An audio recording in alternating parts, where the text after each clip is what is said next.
ਹੁਣ ਮੈਨੂੰ ਡਰ ਸੀ ਕਿ ਯਾਰ ਮੈਂ ਪਾਸ ਹੋ ਜਾ ਕਿਸੇ ਤਰੀਕੇ ਨਾਲ, ਮੈਨੂੰ ਕੱਢ ਨਾ ਦੇ। ਮੈਂ ਕਿਹਾ ਯਾਰ ਦੇਖੋ ਨਾ ਇਹਨਾਂ ਨੂੰ ਕਿੰਨਾ ਫਖਰ ਹੈ ਮੇਰੇ 'ਤੇ, ਜਿਵੇਂ ਕੋਈ ਆਪਣੇ ਭਲਵਾਨ ਆਪਣੇ ਬੱਚੇ ਦੇ ਬਾਰੇ ਕਹਿ ਰਿਹਾ ਹੁੰਦਾ ਹੈ, ਜਿਵੇਂ ਖਾੜੇ 'ਚ ਲੈ ਕੇ ਉਸਤਾਦ ਆਪਣੇ ਸ਼ਿਗਰ ਦੇ ਬਾਰੇ ਕਹਿ ਰਿਹਾ ਹੁੰਦਾ ਹੈ। ਤੇ ਉਹ ਵਾਕਈ ਉਸਤਾਦ ਲੋਕ ਸਨ, ਵੱਡੇ ਲੋਕ ਸਨ। ਤੇ ਅਲਹਮਦੁਲਿਲਾ ਫਿਰ ਆਹਿਸਤਾ ਆਹਿਸਤਾ ਜੀ ਅਸੀਂ ਲਾਹੌਰ ਸ਼ਿਫਟ ਹੋ ਗਏ। ਹੁਣ ਲਾਹੌਰ ਰਹਿੰਦੇ, ਅਸੀਂ ਇੱਥੇ ਕੰਮ ਕਰੀਦਾ ਅਤੇ ਬੜੀ ਖੁਸ਼ੀ ਮਹਿਸੂਸ ਹੁੰਦੀ। ਮਗਰ ਉਹ ਜਿਹੜੇ ਸਾਡੇ ਸੀਨੀਅਰ ਸਨ, ਉਹਨਾਂ ਵਰਗਾ ਕੋਈ ਸੀਨੀਅਰ ਦੁਬਾਰਾ ਵਾਪਸ ਨਹੀਂ ਆਏ। ਬਹੁਤ ਵੱਡਾ ਲਾਹੌਰ ਹੈ। ਹਾਂਜੀ ਹਾਂਜੀ। ਜਿੱਥੇ ਦੇ ਜਿਹੜੇ ਸ਼ਾਹਕਾਰ ਬੈਠੇ ਨੇ, ਉੱਥੇ ਮੈਂ ਕੀ ਜਾ ਕੇ ਕਰਨਾ। ਫਿਕਰਾ ਮੇਰਾ ਹੈਗਾ ਦਰ ਬਣ ਦੀਵਾਰ ਨਹੀਂ। ਆਏ ਹਾਏ ਹਾਏ। ਦਰ ਬਣ ਦੀਵਾਰ ਨਹੀਂ, ਦਰ ਬਣੇਗਾ ਤੇ ਝੁੱਕ ਕੇ ਲੰਘ ਜਾਏਗਾ, ਦੀਵਾਰ ਬਣੇਗਾ ਤੇ ਟੱਪ ਕੇ ਲੰਘ ਜਾਏਗਾ।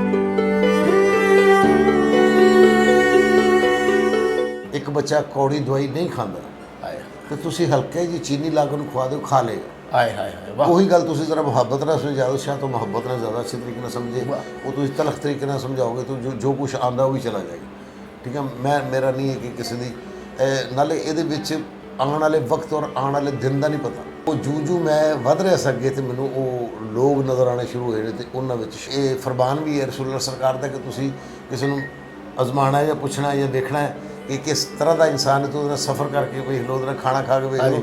ਅਤੇ ਉਹ ਡਾਰ ਸਾਹਿਬ ਨਾਲ ਜਦੋਂ ਤੁਸੀਂ ਟੁਰ ਪਓ ਤਾਂ ਤੁਹਾਨੂੰ ਲੱਗੇਗਾ ਕਿ ਤੁਹਾਡੇ ਨਾਲ ਦੋ ਲੋਕ ਸਭ, ਇੱਕ ਤਾਂ ਡਾਰ ਸਾਹਿਬ ਹੈ ਹੀ ਨੇ, ਇੱਕ ਨਾਲ ਮਾਂ ਵੀ ਸਫ਼ਰ ਕਰ ਰਹੀ, ਪਿਓ ਵੀ ਸਫ਼ਰ ਕਰ ਰਹੀ। ਆਏ ਹਾਏ ਉਹ ਇਤਨੇ ਨਫੀਸ ਹਨ। ਐਸਾ ਹੀ ਬਿਲਕੁਲ। ਅੱਲਾਹ ਉਹਨਾਂ ਨੂੰ ਸਿਹਤ ਦੇਵੇ, ਤੰਦਰੁਸਤੀ ਦੇਵੇ, ਆਮੀਨ। ਸਦਾ ਸਾਡੇ ਸਿਰਾਂ 'ਤੇ ਸਲਾਮਤ ਆਮੀਨ।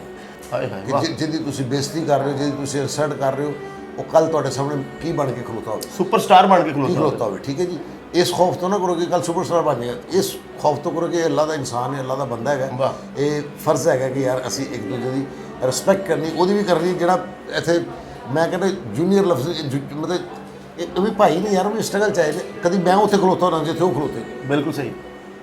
ਉਹਨਾਂ ਵਰਗਾ ਬਾਕੀ ਕੋਈ ਨਹੀਂ। ਉਹਨਾਂ 'ਚ ਕੁਆਲਿਟੀ ਸੀ ਤੇ ਉਹ ਅੱਲਾਹ ਪਾਕ ਨੇ ਉਹਨਾਂ ਦੇ ਨਾਮ ਦਿੱਤੇ ਨੇ।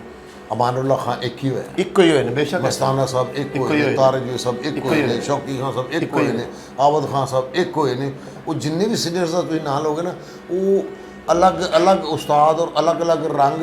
ਲੇਕਿਨ ਮੈਂ ਇਹ ਵੇਖਿਆ ਕਿ ਜਿਹੜੇ ਵੀ ਜਮੀਲ ਫਖਰੀ ਸਾਹਿਬ ਜਿੱਥੇ ਕਿਧਰੇ ਮਿਲੇ ਨੇ, ਅੱਲਾਹ ਜਨਸੀ ਕਰੇ, ਉਹਨਾਂ ਨੇ ਸਮਝਾਇਆ ਹੈ।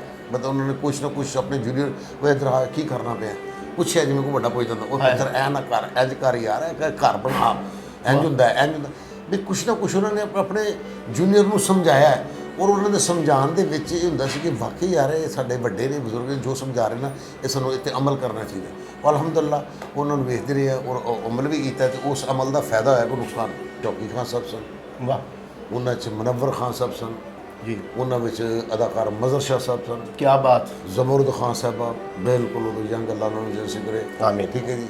ਅਤੇ ਸ਼ੌਕੀ ਖਾਨ ਸਾਹਿਬ ਨੇ ਮੈਨੂੰ ਕਿਹਾ ਇੱਧਰ ਆ ਗਈ ਡਰਾਮਾ ਕਰਨੇ। ਮੈਂ ਜੀ ਉਦੋਂ ਉਹ ਗੁੰਮ ਉਹਨਾਂ ਦਾ ਕੇਸਟ ਚੱਲ ਰਿਹਾ ਸੀ, ਜਿੱਥੋਂ ਵੀ ਲੱਗੀ ਦਾ ਦੁਨੀਆ ਇਕੱਠੀ ਹੋ ਕੇ ਉਹਨਾਂ ਦਾ ਕੇਸਟ ਸੁਣ ਰਹੇ ਸਨ। ਸ਼ੌਕੀ ਖਾਨ ਸਾਹਿਬ ਦਾ, ਆਬਦ ਖਾਨ ਸਾਹਿਬ ਦਾ। ਠੀਕ ਹੈ ਜੀ। ਅਤੇ ਉਹ